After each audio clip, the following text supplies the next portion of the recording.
And you got to think. I'm thinking, okay, either this guy is just incredibly stupid, okay, has no business running a company like GameStop, or, and Anthony brought this up, he's another Eddie Lampbert. Now, that second one is a very serious thing. It really is. A very serious thought. And we will go into who is Eddie Lampbert and why is it so serious. Let's do that. So for those of you who don't know, Eddie Lampbert was brought on as the CEO of Sears. If you do not know what Sears is, it was a giant department store / electronics / appliance store that was really big since ever. Yeah. I mean, it's like Macy's. Most of the 20th century, Sears dominated, and then they tanked. They were having problems.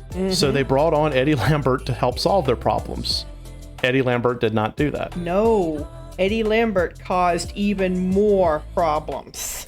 And in the process was accused of basically taking some of this money and padding his wallet with it. Not stealing. No, what he did was he had a company he was invested in that was not Sears, that was making money based off of Sears' failures. Yep. Wow. He was making money in the back door. That's what they call the backdoor money making, and that is, it's unethical. So it was so bad that, and this article is back from 2019. After he got, I think he was released 2017, 2018 was when he was basically fired by Sears. Oh yeah, he got fired. All right. Get the hell out of here. Sears sued his ass. Yeah, they're suing him and a bunch of other people who are with him too. Right, Secretary Mnuchin and stuff like that. Basically, we can read this if you want to, but I mean, Sears went bankrupt because Eddie Lampbert. Well, okay, let's go back.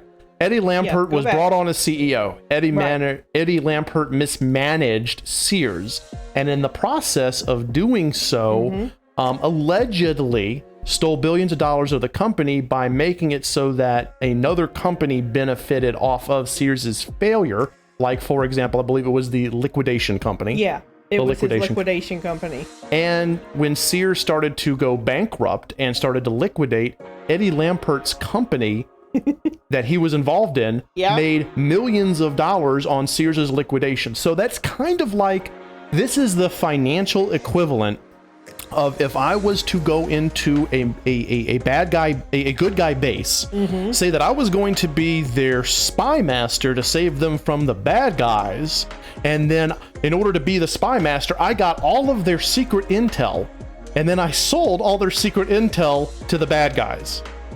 So the good guys tank and the bad guys win, and I get a profit. That is pretty much what Eddie Lampbert did. It's not insider trading, Wrath. No. That's a different concept. Insider trading is when you know pertinent company information as to what their plans are and what's going to happen, and then you buy or sell your stock based on the information that you have that no one else has. Right, like because you're on the inside, you know. What the company is doing. Like if I had high levels of stock, or if I worked for HTC, if I was HTC's CTO, and I knew that HTC was coming out with a full body VR suit that was going to be like Ready Player One, and because I know that's about to come out, I buy or sell a whole bunch of stock so that I become a multi-whatever-aire. That's insider trading. That's insider trading. That's a crime. You will go to jail for that. Yeah. What this is that he is profiting off the loss of Sears. So in essence, the accusation is he's facilitating the downfall of Sears in order to profit from it, because he didn't see any way to really turn it around. So he's going to make his buck and run. That's exactly what he's being sued for. Right. And the thing is this, remember guys, criminal charges are very difficult because you have to prove culpability, you have to prove guilt beyond the shadow of a doubt. I know the more severe the crime, the more that beyond a doubt has to be proven. And for something along the lines of grand fraud, etc., that's actually pretty hard to prove. But you can be sued the pants off of you really, really easily. Yeah. And see, it's that line for that paragraph. Sears' unsecured creditors repeatedly argued that Lampbert was the cause of, not the solution, to Sears' downfall. Wow. I mean, it's horrible. As Burke said, it is the financial equivalent of a 19th century doctor giving you leeches for bloodletting and then selling the engorged leeches to a very weird fisherman as bait while you die of blood poisoning. Yes. Or yes, right there. Or bloodborne disease. Yeah. And hello, both P. Falcon and Moogle Rampage. Good to see you guys. Not anymore, Moogle. Yeah. Golden parachutes have been slashed by board of directors because they were so abused. Seriously abused. In the last decade. So golden parachutes aren't so golden anymore. Signing bonuses can be pretty high, but that's a one-time thing. Right. Now, we're talking about it like this, like these poor CEOs are just hurting for money. These people make money that you and I will never make, that we can only dream of making.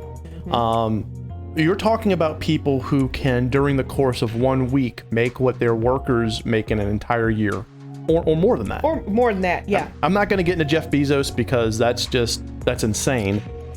But your average CEO in 1 week makes what their average employee makes in a year, which would be like, what, $50,000 a week?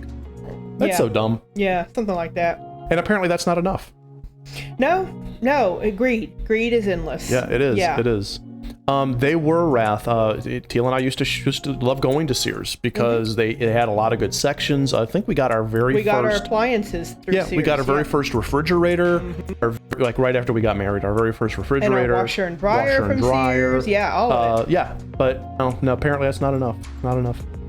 So what basically happened is because they couldn't give him criminal liability for reasons, and it may just be that it wasn't a crime, or more than likely they just couldn't get enough evidence to they could not get enough evidence because he controlled the evidence. So, right. I mean, there wasn't very much evidence to get. And crime also requires intent. So, for whatever reason, criminal charges couldn't be brought against Eddie Lampbert, but civil liabilities absolutely. Right. And he's had the pantsuit off of him. And he's not the only one going down for this, but he's the ringleader in all of this. So that's why this whole thing, it's why it's so egregious that Anthony... going back to our guy here. So to kind of go full circle. Anthony Chikumba is comparing Cohen, the CEO of GameStop, to Eddie Lampbert. Right. It is. Because now you got to think about that. Is Cohen facilitating the downfall of GameStop? And if so, why? Right. Because either the man is really stupid, like I said, or he's in it for another reason. And it sounds to me like when Anthony made that comment, again, a very serious allegation, Anthony is saying, this guy's up to something. Yeah. Because we've seen this before. You have a company that is hemorrhaging money. You have a company that is failing financially across the board that, again, just to draw back to earlier this year, had a golden chance to fix itself. And they're not trying. No. That earnings call, absolutely shameful. It wasn't, because it wasn't even a real earnings call. Right. He's paying lip service to that. Something else is going on, and that's what Anthony's saying. Right. The CEO needed to have said, here's our earnings, we're not doing well. This is why we believe it's not doing well, and this is how we're going to try to turn it around. Exactly. Now, I'm not going to say that capital investors will give you a pat on the back and say, at least you tried. Capital investors and members of the board will fire a CEO if they feel the CEO is incompetent. Poof, you're out of there. However, if the CEO of GameStop, what was his name again? Cohen had at least given some attempt to communicate something, Anthony would not have gotten onto CNBC of all places and ripped into him on national television. There's a difference between making a plan and the plan failing and not trying to fix it and then going lull-by. Pretty much it. So let's remember that plenty of acts can be seen as malice far more easily as incompetence. Correct, Burke.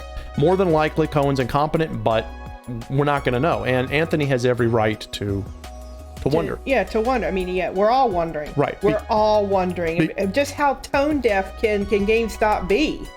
Ultimately, the job of a investor is to make sure that the business they're investing in succeeds so that they get the ROI. Exactly. And the job of the company that is being invested in is to make money so that their investors make money in return, a return on investment. That is the whole concept of this type of capitalism, this free market capitalism. That is the whole point of it. And what is happening at GameStop is egregiously insulting to all the people who have put their time and effort into trying to make this company successful, right, and is ultimately insulting to us, the consumer, because we are the ones who made GameStop successful when it first launched. So there it is. RIP GameStop. Yep, rip GameStop. You could have been something, but then you weren't. Yeah. All right, so let's chat for a second while I get the last topic up for the night. That is really disgusting. You know, it just, the things that GameStop has done in the past 2 years, as far as people and management and the market and their investors, you really got to wonder, does GameStop want to stay in business? Because it seems to me they don't. It really acts like they don't give a shit. It really, really does. You know, I mean, you at a certain point, you have to say, okay, if you're ready to pack it in and let someone else take your place, you know, lead, follow, or get the hell out of the way. Thank you, Idiocracy. And it just, it's disgusting. It's really disgusting. Well, it's too bad.